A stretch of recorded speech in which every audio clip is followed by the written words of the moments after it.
I'm back. Road Rants on Star Wars. I've got a large, juicy rumor about the production of The Rise of Skywalker. We will get to that, but first.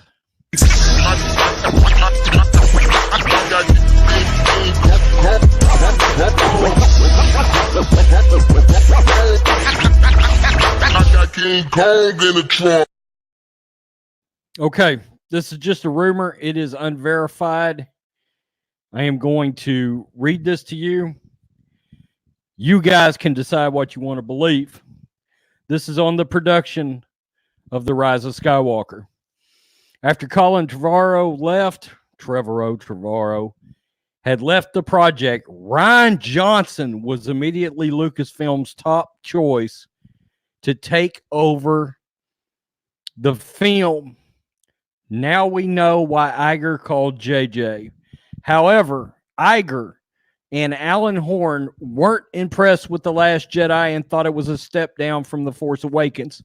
This prompted Iger to personally offer J.J. Abrams the gig.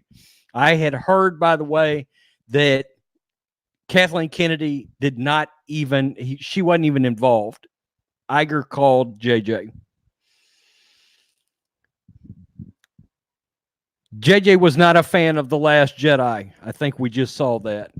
Actually, that's putting it gently. He absolutely loathed The Last Jedi and had serious beef with Rian Johnson. He only came back if he could have complete creative control and would not have to compromise with Kennedy or Lucasfilm's story group. JJ's first move was to consult with George Lucas on the story for Episode 9. They came up with a story that had strong connections to the Clone Wars television show, which featured many elements from George Lucas's unused sequel trilogy treatments. Disney really wanted this movie to be another Force Awakens in the sense that it would unite all the fans and be at least initially universally loved.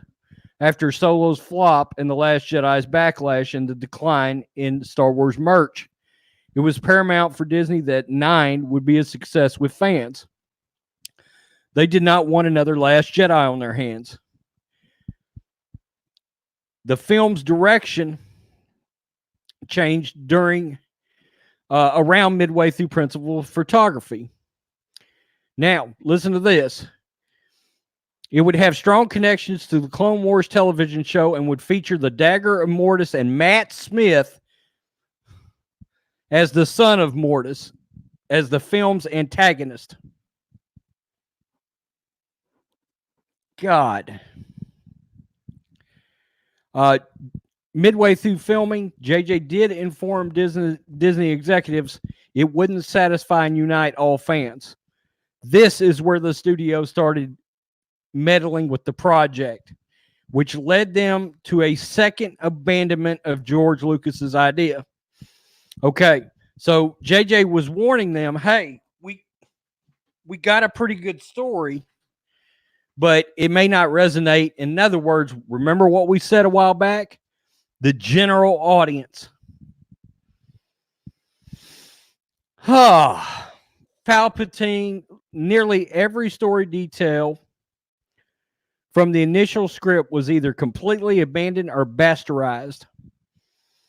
Palpatine was always to have a presence in this movie, but not be alive or as the main villain.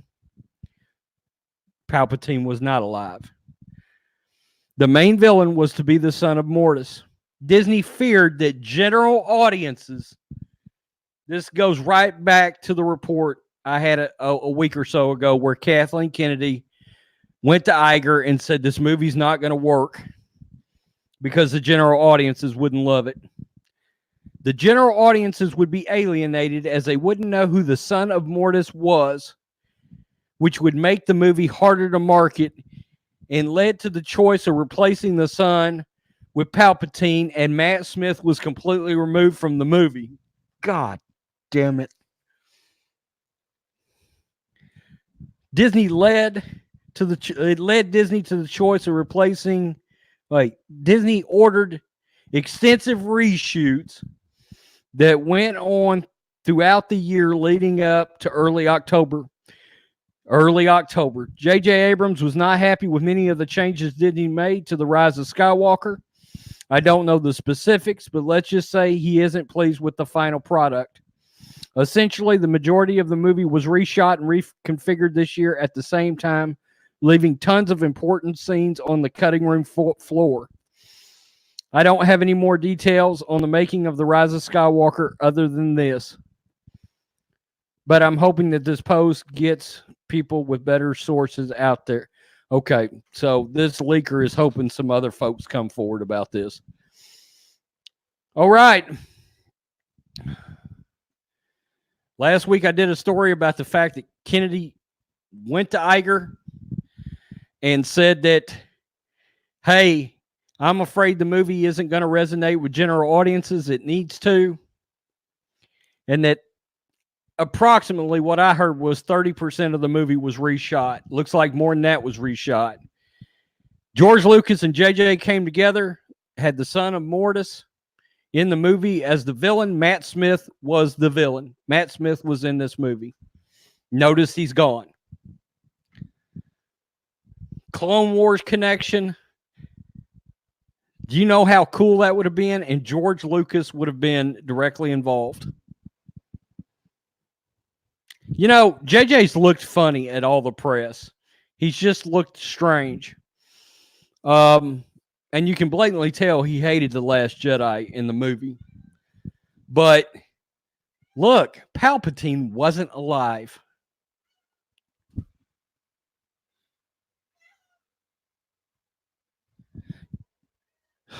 Road Squadron. Peace. I'm out. Till next time.